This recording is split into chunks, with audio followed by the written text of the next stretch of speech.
Rodgers in Pittsburgh has been a little bit of a failure. When you said little bit of a failure. Well, I made it nicer. Yeah, because it's a birthday. Well, happy birthday. But yeah. I will say this. I'm not going to say it's a failure on.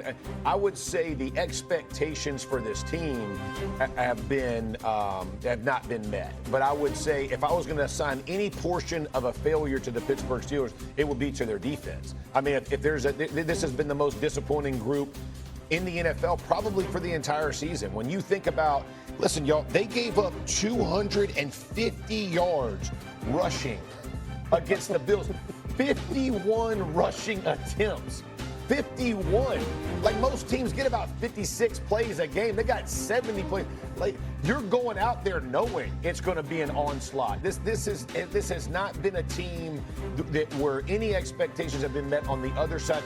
Aaron Rodgers was supposed to be brought in as a basic placeholder. Like just don't lose us games and we will take this thing, we'll win the division, we'll do it. And they started out fast. And what you have seen is the fatigue of the defense, lack of a run game, lack of explosive plays, and you know, to blame it all on one player, again, there's enough blame to go around, in my opinion. Jeff, you can speak to this a little better than I can, but Bill Parcells, Tom Coughlin, their offensive philosophy was to go into a game and try to get 50 runs plus completions. Yes. The Buffalo Bills got 51 runs. Runs. That is insane. And if they had 51 runs, 50 of them were belly, inside zone. Oh. That's all they were doing. Oh. They were making them love it. Same it was play. the same play over and over and over again. Just put it on a loop. Yeah. It was an absolute embarrassment. It's the most rushing yards that a Steelers team has given up in Pittsburgh in the last 50 years. Yeah.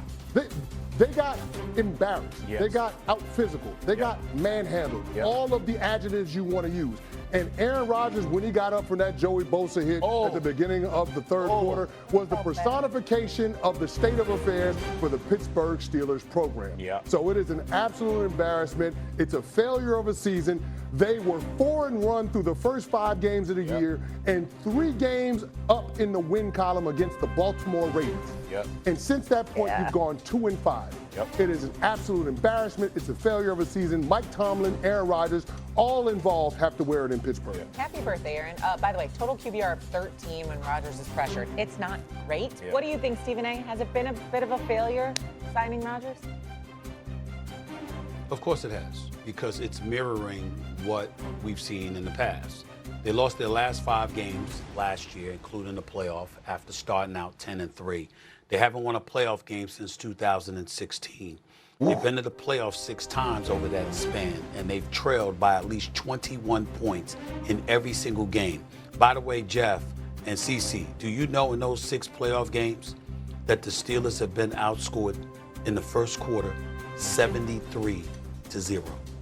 Oh, 73-0 in those 6 playoff games. Dang. I mean, we're talking, having trailed by 21 points at least in each of those games. And never, ever once having a lead. You know what that says? That says you didn't belong in the playoffs. That's right. That's what that says. Okay? And so when you look at it from that standpoint, and to come here as a 4-time league MVP and to remotely in any way mirror the tragedy that we've been seeing, I'm talking about in football parlance, of course, that we've been seeing from the Steelers in the past, and to do virtually nothing to alleviate that is of incredible concern. Over the last 3 games, Aaron Rodgers has completed 52% of his passes and has thrown for a total of 394 yards in the last 3 games. 394 yards in the last 3 games with completing 52% of his passes. That's what we're talking about here. And so, listen, when you talk about it, of course it's a failure, all right? Because we don't expect much from them. It's not just about getting to the playoffs. It's about winning once you get there, at least a game. Nobody sees that from these Pittsburgh Steelers right now. Who you going to beat? You gonna beat New England? You think you're going to beat them again if you face them again in Foxborough? Nope. That ain't going to happen.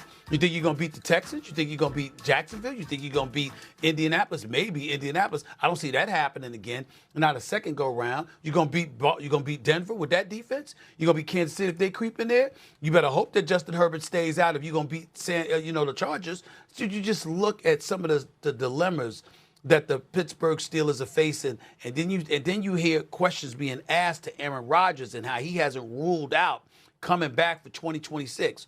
Well, let's ignore, if we can, because it is his birthday, how subpar he has looked. Why come back to the Steelers? Why? They had an opportunity. They had George Pickens. They gave him away. They weren't able to find a replacement. DK Metcalf is getting double and triple team on every single play because they know you don't really have a number 2 receiver. Yep. You just look at it right now. You're all of a sudden some star tight end that's walking around looking like Chris Canty, about 6'7", 6'8", about 300 pounds. Okay, that's who you're talking about in Washington. You're just looking at them right now. It's like, what are we talking about here? It's not a good situation. So it's not just about Aaron Rodgers. It's about the collective whole and how bad it looks from the GM, Omar Carr, on down to Tomlin and the players. But in the end, at the age of 41, 42 years of age, having, slipped since your last MVP, what was it, in 2021? Why come back to this? Yeah. Man, go back, go home, collect your pension. Because y'all ain't going to win nothing. Why bother? It's getting hard to watch. Their next game is against against the Ravens, rather. It is hard to watch. They ain't getting there. It is hard to watch. Yeah, it's hard to watch. You feel bad. It is. I feel like, I don't know. I'm obviously a Bears fan. I watched him so long, be so great. I'm like waiting for the game for him to come back to old Aaron Rodgers, and unfortunately, it's just not happening. I'm Sharpe, broken wrist, and a banged up nose.